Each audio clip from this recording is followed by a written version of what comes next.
ძველი თბილისის გამგებელმა ნიკა მელიამ-რჩეულიშვილის ქუჩიდან კეკელიძის ქუჩამდე ფეხით მოსიარულთათვის საფეხმავლო ბილიკის მოწყობისთვის გაწეული სამუშაოები დაათვალიერა.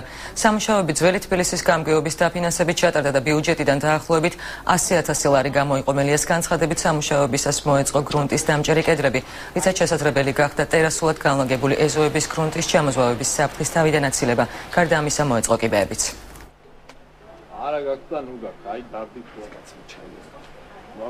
ქუჩიდან ქუჩაზე რჩეულიშვილიდან კეკელიძის ქუჩამდე გაკეთა საფეხმავლო ბილიკი, რომელიც დაახლოებით 500 მეტრის მოცულობითია.